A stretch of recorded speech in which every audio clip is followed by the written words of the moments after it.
Imagine, if you will, King's College, Cambridge, almost 100 years ago.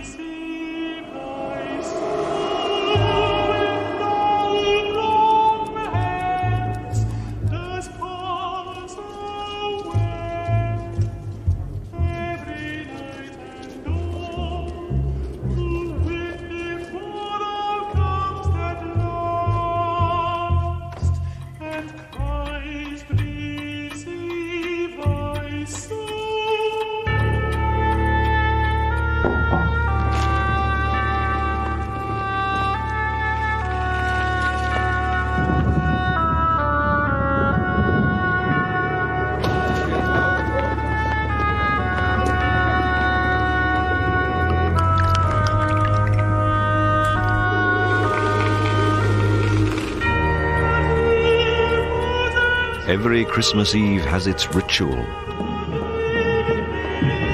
Those invited make their way for the appointed time. Out of the darkness, while the master waits.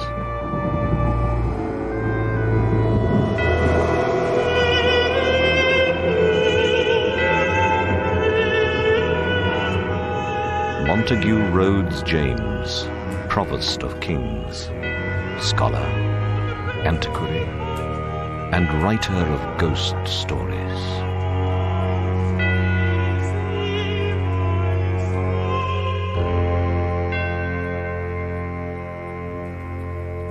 Recently, I was cataloguing the manuscripts in the library of a Cambridge college. I reached the end of the numbered volumes on the shelves, and I asked the librarian whether there were any more papers which he thought I ought to include in my description. There was a tin box which was pulled out and dusted. Its label was faded, and on it was inscribed, "Papers of the Venerable Archdeacon Haynes, bequeathed in 1834 by his sister, Miss Letitia Haynes." I knew the name at once. I'd read his obituary in the Gentleman's Magazine years before. Archdeacon Haynes, who came to a very odd end at Barchester.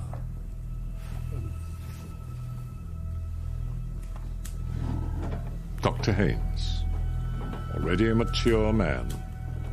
Thank you. Moved to Barchester with his sister in the year 1810. The office of Archdeacon had long been the object of his wishes, but his predecessor, Pulteney, refused to depart until he had attained the age of 92. About a week after the celebrations of that 92nd birthday, Dr. Haynes hurried cheerfully into his breakfast room, rubbing his hands, humming a tune. He was greeted by the sight of his sister seated in her usual place behind the tea urn, but bowed forward and sobbing unrestrainedly into her handkerchief. What is the matter? What bad news? He began. "Oh, Johnny, you haven't heard. The poor dear Archdeacon." "The Archdeacon? Yes. What is it? Ill, is he?" "Oh, no. They found him on the staircase this morning. It is so shocking." "It's possible? Dear. Poor Pulteney. Did he have a seizure?" "They don't think so," said Miss Haynes. "That is almost the worst thing about it. It seems to have been all the fault of that stupid maid of theirs, Jane." Dr. Haynes paused. "I don't quite understand, Letitia. How was the maid at fault?" "As far as I can make out," Miss Haynes said, "there was a stair rod missing, and she never mentioned it. And the poor Archdeacon Pulteney set his foot quite on the edge of the step. You know how slippery that oak is. And it seems he must have fallen almost the whole flight, broken his neck."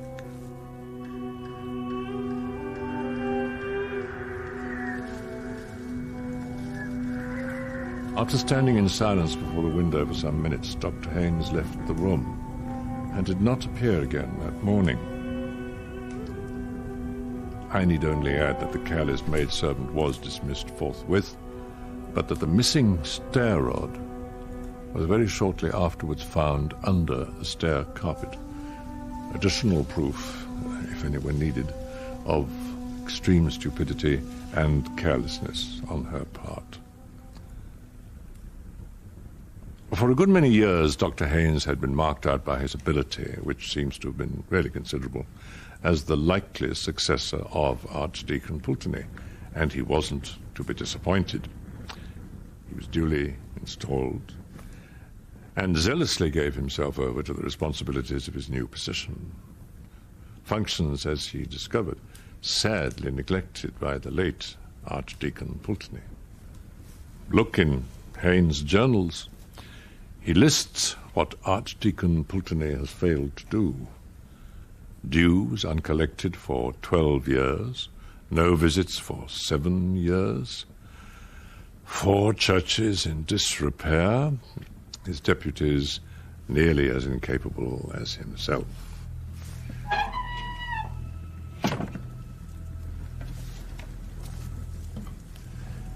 In his correspondence, Haynes calculates that a period of 3 years will just suffice to set the business of the archdeaconry upon a proper footing. And so it proved. Now he begins to take an interest in the fabric, the furniture, as in music.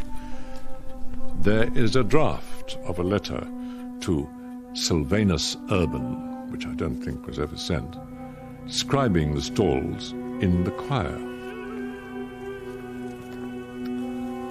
The prayer desk at the east end is carved with 3 small but remarkable statuettes in the grotesque manner. One is an exquisitely modelled figure of a cat. Opposite to this stands a shape muffled in a long mantle. This might at first sight be mistaken for a monk or friar of orders grey, for the head is cowled and a knotted cord hangs down from somewhere about the waist. A slight inspection, however, will lead to a very different conclusion.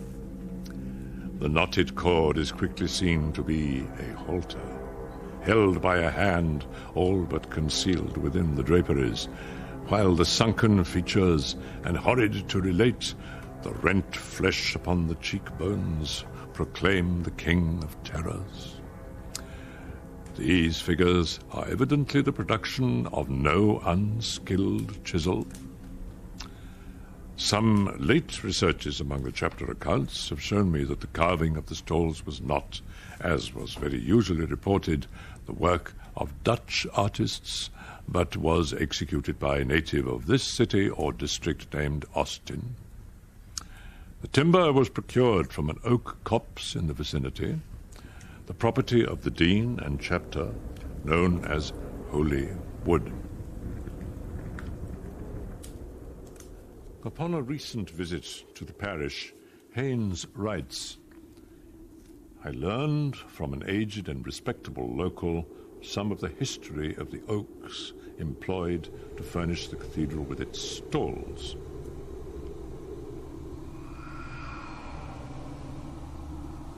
Of one tree in particular, which stood near the center of the grove, it is remembered that it was known as the Hanging Oak."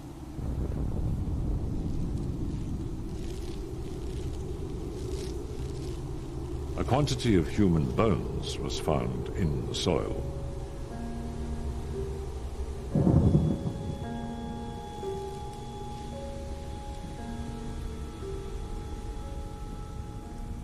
To return to his career, as it is to be gathered from his diaries, those of his first 3 years of hard and careful work show him throughout in high spirits, and doubtless during this time that reputation for hospitality and urbanity, which is mentioned in his obituary notice, was well deserved.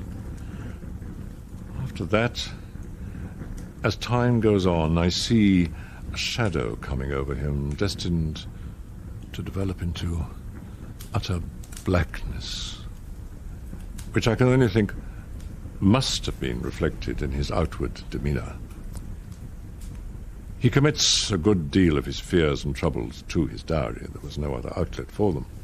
He was unmarried, and his sister was not always with him. But I am much mistaken if he has told all that he might have told. I shall give you, gentlemen, some extracts. August 30th, 1816. The days begin to draw in more perceptibly than ever. Now that the archdeaconry papers are reduced to order, I must find some further employment for the evenings, hours of autumn and winter. It is a great blow that Letitia's health will not allow her to stay through these months. Why not go on with my defense of episcopacy? It may be useful. September the 15th. Letitia has left me for Brighton. October the 11th, 1816. Candles lit in the choir for the first time at evening prayers. It came as a shock. I find that I absolutely shrink from the dark season. November 17th, 1816. During the Magnificat, I was, I regret to say, almost overcome with sleep. My hand was resting on the back of the carved figure of a cat, which is the nearest to me of the three figures at the end of my stall. I was not aware of this, for I was not looking in that direction until I was startled by what seemed a softness, a feeling of rather rough and coarse fur, and sudden movement as if the creature were twisting round its head to bite me. The impression of the unpleasant feeling was so strong that I found myself rubbing my hand upon my surplice.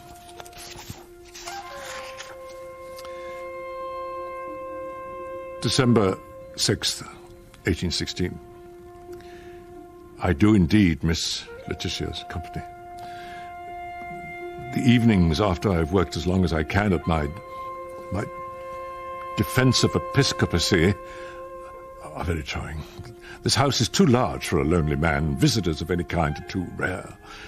I get an uncomfortable impression when going to my room that there is company of some kind. The fact is, I may as well formulate it to myself that I hear voices. This, I am well aware, is a common symptom of incipient decay of the brain. Work, diligent work, and a punctual attention to the duties which fall to me is my best remedy, and I have little doubt that it will prove efficacious. January 15th, 1817. I had occasion to come downstairs last night to my workroom for my watch, which I had inadvertently left on my table when I went up to bed. I think I was at the top of the last flight when I had sudden impression of a sharp whisper in my ear. Take care. I clutched the balusters and naturally looked round at once. Of course, there was nothing. After a moment, I went on. There was no good turning back, but I had, as nearly as possible, fallen. A cat, a large one by the feel of it, slipped between my feet. But again, of course, I saw nothing. It may have been the kitchen cat, but I do not think it was.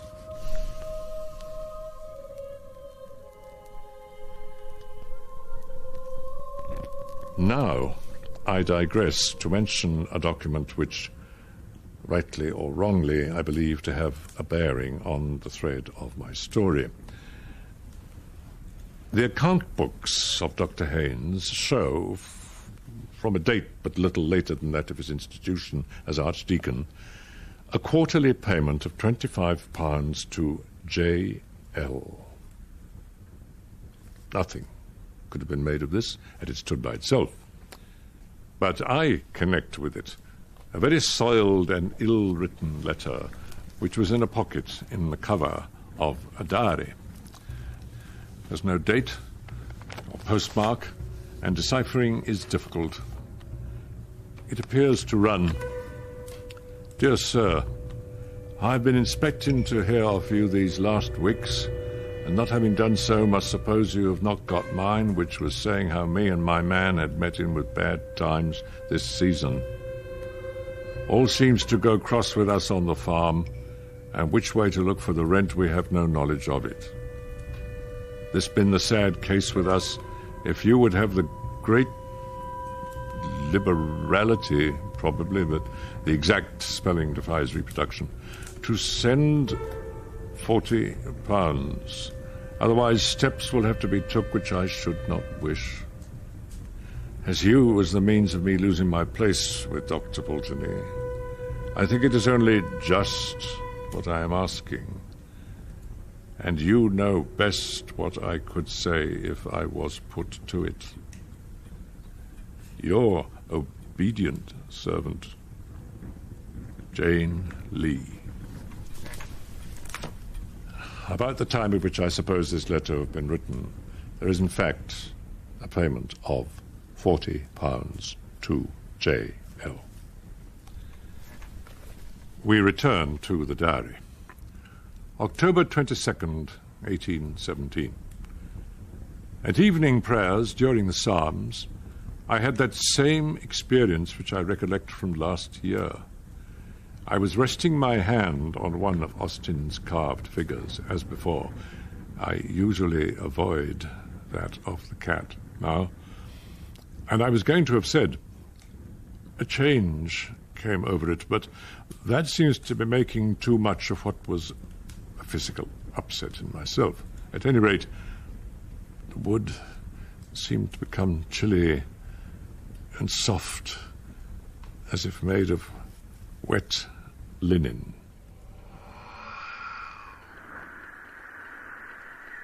The whispering in my house was more persistent tonight.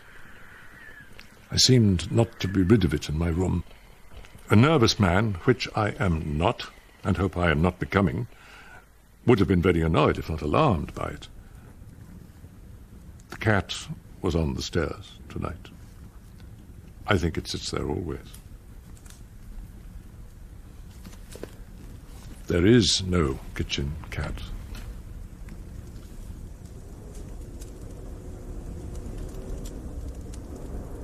November 15th, 1817. Here again I must note down a matter I do not understand. I have been much troubled in my sleep. No definite image presented itself, but I was pursued by the vivid impression that wet lips were whispering into my ear, very rapidly, over and over. After this, I suppose I fell asleep, but I was awakened with a start by a feeling as if a hand were laid on my shoulder. To my intense alarm, I found myself standing at the top of the lowest flight of the first staircase. The moon was shining brightly enough through the large window to let me see that there was a large cat upon the second or third step. I can make no comment. I crept up to bed again. I do not know how. Yes, mine is a heavy burden.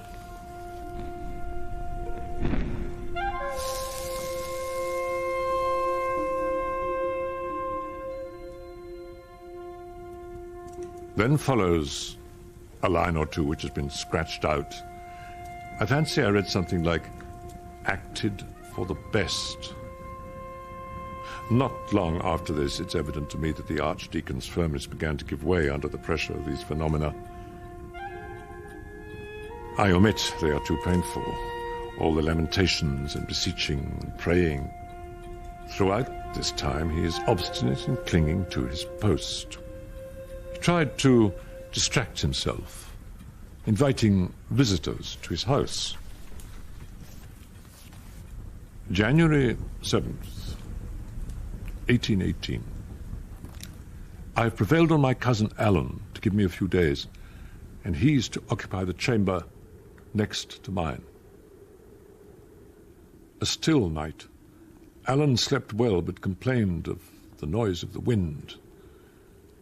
My own experiences were as before, still, whispering and whispering. What is it that he wants to say? January 9th. Alan thinks this is a very noisy house. He thinks, too, that my cat is an unusually large and fine specimen, but very wild. January 10th, 1818. Alan and I in the library until 11. He left me twice to see what the maids were doing in the hall. Returning the second time, he told me that he'd seen one of them going through the door at the end of the passage, and said if his wife were here, she would soon get them into better order. I asked him what coloured dress the maid wore. He said grey or white. I supposed it would be so.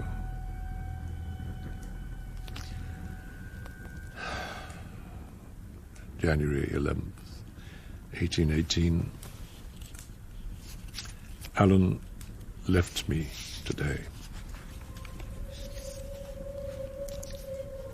January 15th.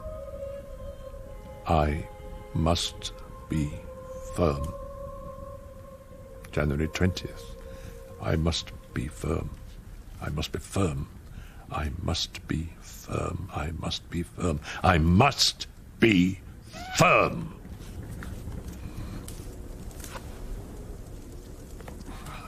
These words, I must be firm, occur again and again on subsequent days. Sometimes they're the only entry. They are in an unusually large hand. I must be firm. And dug into the paper in a way which must have broken the pen that wrote them. Apparently, the archdeacon's friends did not remark any change in his behavior, and this gives me a high idea of his courage and determination. The diary tells us nothing more than I have indicated of the last days of his life.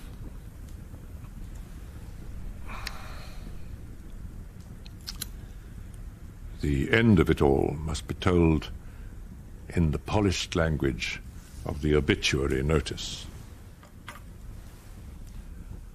The morning of the 26th of February was cold and tempestuous. At an early hour, the servants had occasion to go into the front hall of the residence occupied by the lamented subject of these lines. What was their horror upon observing the form of their beloved and respected master lying upon the landing of the principal staircase in an attitude which inspired the gravest fears. The vertebral column was fractured in more than one place. This might have been the result of a fall.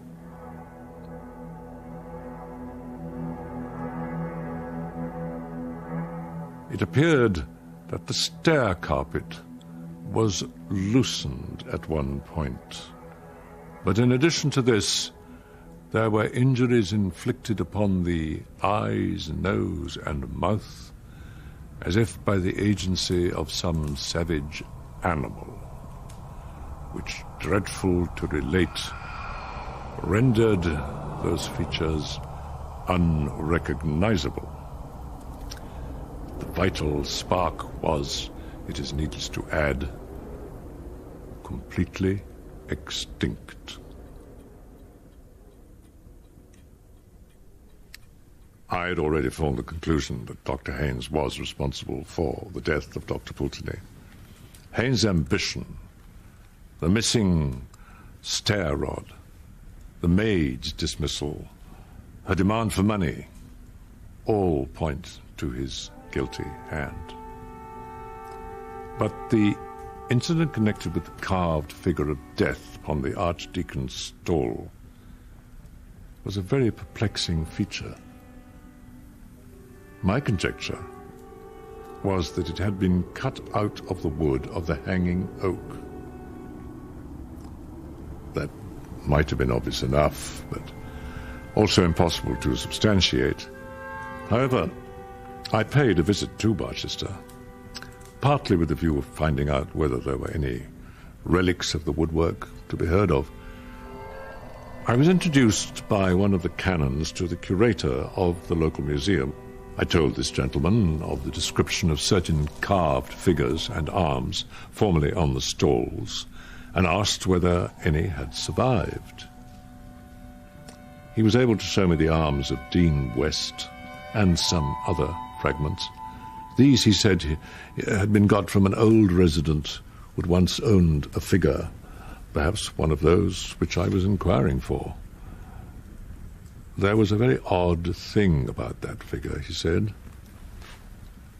The old man who had it told him that he picked it up in a wood yard where he'd obtained the other pieces and had taken it home for his children. On the way home he was fiddling about with it, and it came in two in his hands, and a bit of paper dropped out. This he picked up and mounted on a card. The paper was quite legibly inscribed in old-fashioned script, and this is what was on it. When I grew in the wood, I was watered with blood. Now in the church I stand. Whoso touches me with his hand, if a bloody hand he bear, I counsel him to beware, lest he be fetched away either by night or day, but chiefly when the wind blows high on a night in February.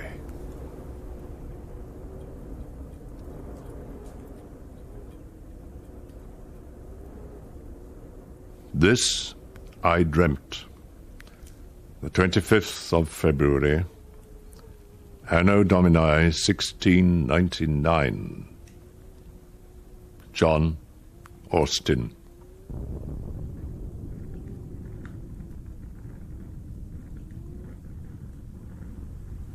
Oh, I suppose it's a charm or a spell, something of that sort, said the curator. Yes, I said, I suppose one might. What became of the figure that was hidden inside? Oh, I forgot, said he. The old man told me it was so ugly and frightened his children so much that he burnt it.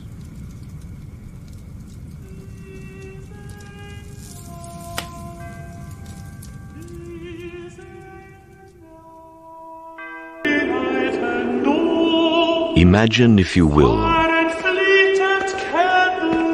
King's College, Cambridge, almost 100 years ago.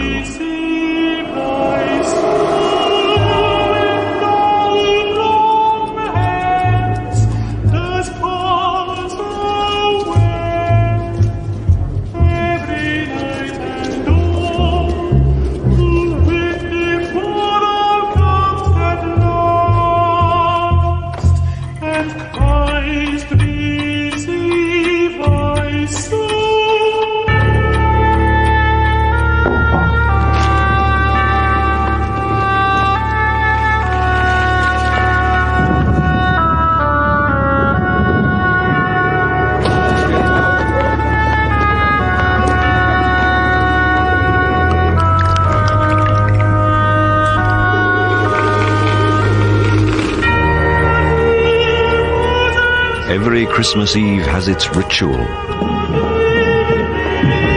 Those invited make their way for the appointed time.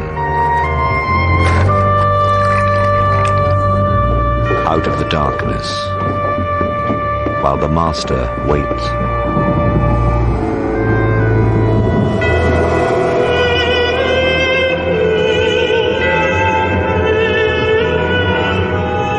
Montague Rhodes James, Provost of Kings, scholar, antiquary, and writer of ghost stories.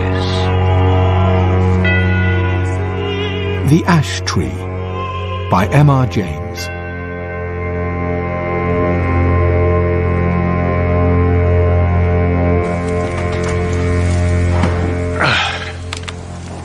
Everyone who has travelled over eastern England knows it's studded with fine country houses, the sort with parks of 80, 100 acres. I have to tell you of a curious series of events which happened in such a house. It is Castringham Hall in Suffolk. Italian portico, square block of white house, older inside than out, park with fringe of woods and lake. The one feature that marked out the house from a score of others is gone. As you looked at it from the park, you saw on the right a great old ash tree growing within half a dozen yards of the wall. It had more or less attained its full dimensions by the year 1690. In that year, the district in which the hall was situated was the scene of a number of witch trials. Whether the persons accused of this offence really did imagine that they were possessed of unusual powers of any kind, or whether they had the will, at least, if not the power, of doing mischief to their neighbours, or whether all the confessions, of which there are so many, came about because the witch-finders had such cruel ways and means, these are questions which are not, I fancy, yet solved. Castringham, too, contributed a victim to the witch-hunting hysteria. Mrs. Mothersole was her name, and she differed from the ordinary run of village witches only in being rather better off and in a more influential position. Efforts were made to save her by several reputable farmers of the parish. They did their best to testify to her character and were anxious what the verdict of the jury would be. What seems to have been fatal to the woman was the evidence of the then proprietor of Castringham Hall, Sir Matthew Fell. He testified to having watched her on 3 different occasions from his window at a full moon, gathering sprigs from the ash tree near his house. She climbed into the branches, clad only in her shift, and was cutting off small twigs with a peculiarly curved knife. And as she did so, she seemed to be talking to herself. On each occasion, Sir Matthew had done his best to capture the woman, but she'd always taken alarm at some accidental noise he had made, and all he could see when he got down to the garden was a hare running across the park in the direction of the village. Mainly on this evidence of Sir Matthew's, though there was much more of a less striking and unusual kind from other parishioners, Mrs. Mothersole was found guilty and condemned to die. She was hanged a week after the trial, with 5 or 6 more unhappy creatures at Bury St. Edmunds. Sir Matthew Fell, then Deputy Sheriff, was present at the execution. It was a damp, drizzly March morning when the cart made its way up the rough grass hill outside Northgate, where the gallows stood. The other victims gave up hope. They were broken down with misery. But Mrs. Mothersole was, as in life, so in death, of a very different temper.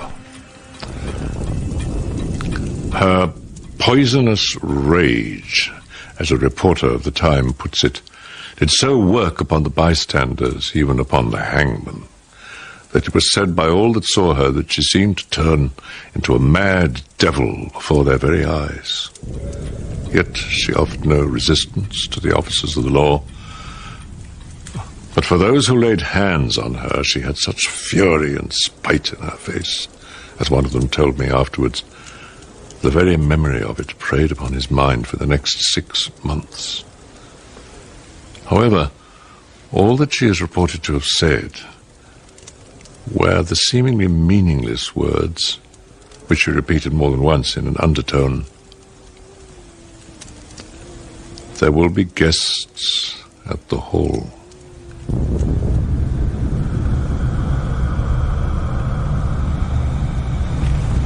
Sir Matthew Fell was impressed by the bearing of the woman. He had some talk upon the matter with the vicar of the parish, with whom he travelled home after the trial business was over. The whole episode had been repugnant to him, he said, for he was a man who liked to be on pleasant terms with those about him, but he saw a duty to be done in this business, and he had done it and given his evidence. A few weeks after, when the moon of May was high, vicar and squire met again in the park and walked to the hall together. Lady Fell was with her mother, who was dangerously ill, and Sir Matthew was alone at home. So the vicar, Mr. Crome, was easily persuaded to take a late supper at the hall. When Mr. Crome thought of starting for home about 9:30, Sir Matthew and he took a turn on the gravelled walk at the back of the house. They were in sight of the ash tree, which I described as growing near the windows of the building, when Sir Matthew stopped and said, "What is that running up and down the stem of the ash? It's never a squirrel, is it? They will all be in their nests by now."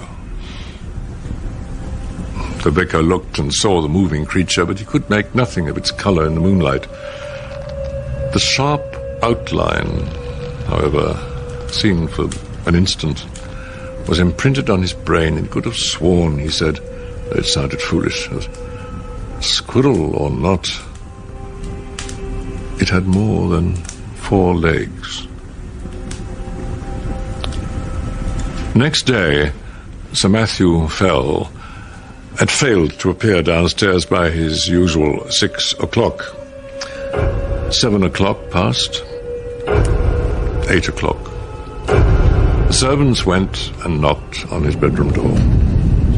The door was opened at last from the outside, and they found their master dead and black. There were no obvious marks of violence, but the window was open. One of the men went to fetch the parson, and then, by his directions, rode on to give notice to the coroner. Mr. Crome himself went as quickly as he could to the hall, and was shown to the room where the dead man lay.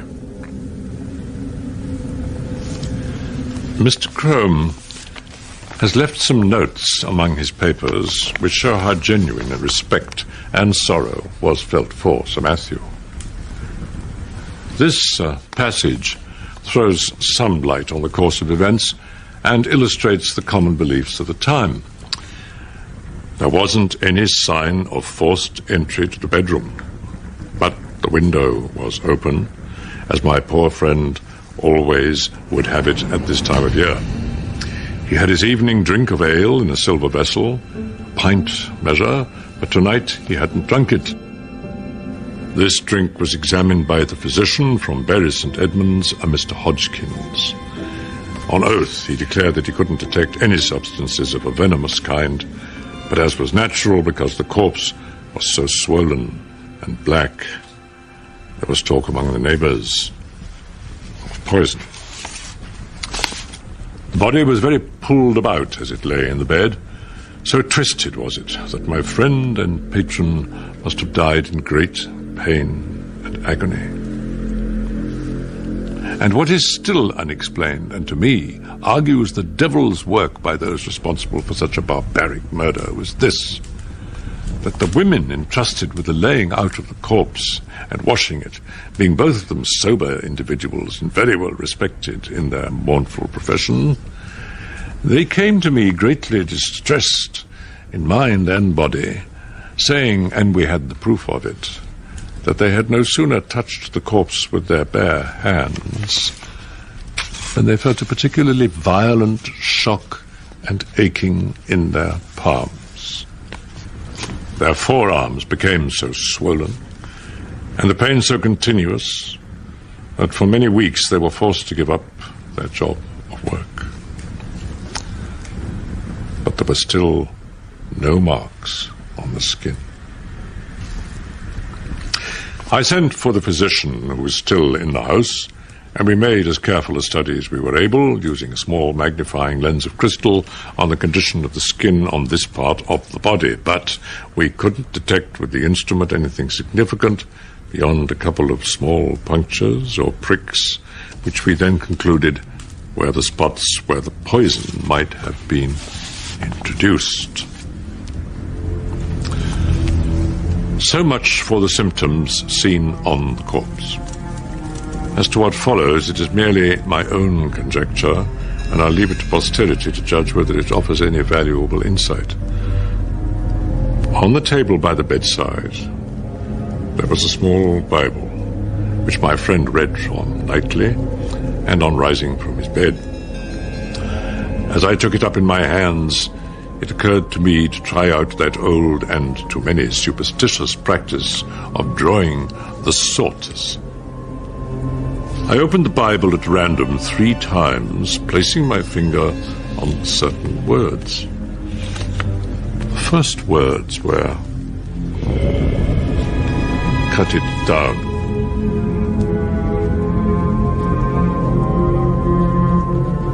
And the second time, "It shall never be inhabited." And the third,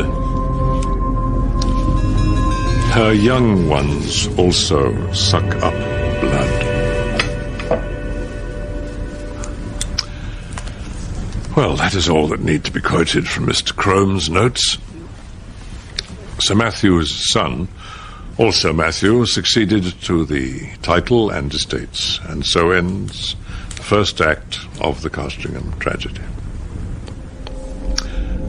The new baronet did not occupy the room in which his father died, nor, indeed, was it slept in by anyone except an occasional visitor during the whole of his tenure. Nothing in particular marked the second Sir Matthew's reign, except the curiously constant rates at which he lost cattle and livestock, which showed a tendency to increase slightly as time went on. The Castringham sickness. He put an end to it at last by a very simple expedient, by shutting up all his beasts in sheds at night and keeping no sheep in his park. For he had noticed that nothing was ever attacked that spent the night indoors. The second Sir Matthew died, and was succeeded by his son, Sir Richard. It was in his time that the great family pew was built out on the north side of the parish church. The squire's plans were so grand, several of the graves on that unhallowed side of the building had to be disturbed to satisfy his requirements. Among them was that of Mrs. Mother Soul. A certain amount of interest was excited in the village when it was known that the famous witch, who was still remembered by a few, was to be exhumed. And the feeling of surprise and disquiet was all the stronger when they found that though her coffin was fairly sound and unbroken, there was no trace whatever inside of body, bones, or dust. The incident revived for a time all the stories from 40 years ago about witch trials and about the exploits of the witches. Sir Richard's orders that the coffin should be burnt were thought by a good many to be rather foolhardy, but they were duly carried out. One morning, Sir Richard woke after a night of discomfort. It had been windy, and his chimney had smoked persistently, and yet it was so cold that he needed to keep a fire going. Also, the window rattled so much that no man could have got any sleep, and Here was the prospect of several notable guests arriving in the course of the day who would expect sport of some kind. The damage caused by the Castingham sickness was a serious threat to his reputation as a huntsman. But what really touched him was simply the fact of having had a sleepless night. He certainly wouldn't be able to get any sleep in that room again. He must have a room with a western lookout so that the sun could not wake him early, and it must be away from the business of the house. The housekeeper was at her wit's end. "Well, Sir Richard," she said, "you know there's only one room like that in the house." "Which may that be?" said Sir Richard. That is Sir Matthew's, the west chamber." "Well, put me in there. That's where I'll sleep tonight," said her master. "Oh, Sir Richard, but no one slept there for 40 years. The air has hardly been changed since Sir Matthew died there." Come, open the door, Mrs. Chuddock. I'll see the room at least." So it was opened, and indeed the smell was very close and earthy. Sir Richard crossed to the window, and impatiently, as he always did things, threw the shutters back and flung open the casement. For this end of the house was one which the alterations had barely touched, grown up as it was, with a great ash tree, and otherwise concealed from view. "Air it, Mrs. Chuddock, all today, and move my bed furniture in the afternoon. I'll put the Bishop of Kilmore in my old room." "Pray, Sir Richard," another voice said, "might I have the favour of a moment's interview?" Sir Richard turned round and saw a man in black in the doorway, who bowed. "I must ask your indulgence for this intrusion, Sir Richard. You will perhaps hardly remember me. My name is William Crome, and my grandfather was vicar here in your grandfather's time." "Ah, Mr. Crome, welcome. Might I offer you a glass of wine? And you, Mrs. Chuddock, as I said, be about airing this chamber. Yes, it is here my grandfather died. Yes, the tree perhaps does make the place a little dampish. No, I do not wish to listen to any more. Make no difficulties, I beg. You have your orders. Go." "Will you follow me, sir?" The two men went into the study. Young Mr. Crome had brought with him a packet. It contained, among other things, the notes which the old vicar had made on the occasion of Sir Matthew Fell's death. And for the first time, Sir Richard was confronted with the mysterious instructions drawn by Crome's father from the Bible. They amused him a good deal. "Well," he said, "my grandfather's Bible gave one prudent piece of advice. Cut it down." If that stands for the ash tree, he may rest assured I shall not neglect it. The tree's a nest of catarrhs and fevers. The parlour contained the family books. Sir Richard looked up from the paper to the bookcase. Crossing the room, he took out a dumpy Bible. "It would be no bad plan to put it to the test again, Mr. Crome. I will wager we get a couple of names in the Chronicles, Now, what have we here? "Thou shalt seek me in the morning, and I shall not be." Well, your grandfather would have made a fine omen of that, eh? "Thou shalt seek me in the morning, and I shall not be." No more prophets for me. They're all in a tale, Mr. Crome. In the afternoon came the guests: the Bishop of Kilmore, Lady Mary Harvey, Sir William Kentfield, etc., etc. Dinner at 5, wine, cards, supper, and then the party dispersed to their rooms and wished Sir Richard a better night's sleep. And now we are in his bedroom, with the light out and the squire in bed. The room is over the kitchen, and the night outside still and warm, so the window stays open. There's very little light about the bedstead, but there's a strange movement there. It seems as if Sir Richard is moving his head rapidly to and fro with only the slightest possible sound. Now, you would guess, so deceptive is the half-darkness, that he had several heads, round and brownish, which move backwards, forwards, as low as his chest.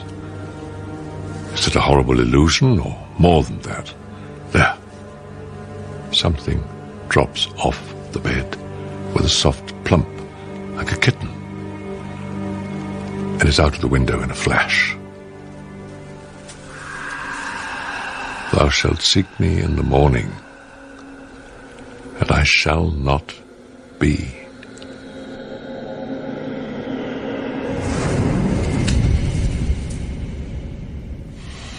As with Sir Matthew, so with Sir Richard. Dead and black in his bed.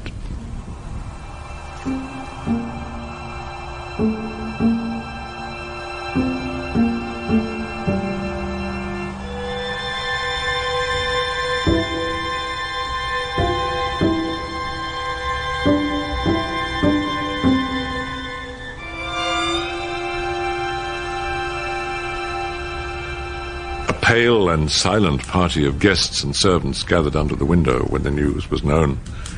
Italian poisoners, popish emissaries, infected air, all these and more guesses were hazarded. The Bishop of Kilmore looked at the tree. In the fork of its lower boughs, a white tomcat was crouching, looking down the hollow which years had gnawed in the trunk. It was watching something inside the tree with great interest. Suddenly it got up and craned over the hole, then a bit of the edge on which it stood gave way, and it went slithering in. Few of us have heard, I hope, such a yell as came out of the trunk of the great ash. Lady Mary Harvey fainted outright, and the housekeeper stopped her ears and fled. The Bishop of Kilmore and Sir William Kenfield stayed. Yet even they felt some menace, though it was only the cry of a cat they heard, and Sir William swallowed once or twice before he could say, "There's something more than we know of in that tree, my lord. I am for an instant search." And this was agreed upon. A ladder was brought, and one of the gardeners went up, and looking down the hollow, could detect nothing but a few dim indications of something moving. They got a lantern and let it down by rope. Up he went again. The others saw the yellow light on the gardener's face as he bent over. They saw his face struck with an incredulous terror and loathing before he cried out in a dreadful voice and fell back from the ladder. Happily, he was caught by two of the men, letting the lantern fall inside the tree. He was in a dead faint, and it was some time before any word could be got from him. But then, they had something else to look at. The lantern must have broken at the bottom, and the light in it caught upon dry leaves and rubbish that lay there. For in a few moments, a dense smoke began to come up, and then flame. And to be short, the tree was in a blaze. First, at the fork, they saw a round body covered with fire, the size of a man's head, appear very suddenly, then seem to collapse and fall back.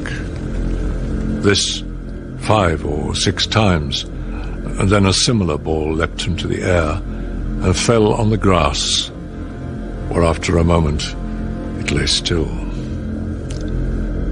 The bishop went as near as he dared to it and saw the remains of an enormous spider, all veined and seared. And as the fire burned lower down, more terrible bodies like this began to break out from the trunk. Spiders covered with greyish hair. All that day, the ash tree burned, and until it fell to pieces, the men stood about it and from time to time killed the brutes as they darted out. At last, there was a long interval when none appeared, and they cautiously closed in and examined the roots of the tree. They found, said the Bishop of Kilmore, below it, a rounded, hollow place in the earth. Inside were 2 or 3 bodies of these creatures that had been smothered by the smoke. And what is to me more curious, at the side of this den, against the wall, crouched the skeleton of a human being. The skin was dried upon the bones. There were some remains of black hair. Examination proved it to be the body of a woman. She'd been dead for the last 50 years.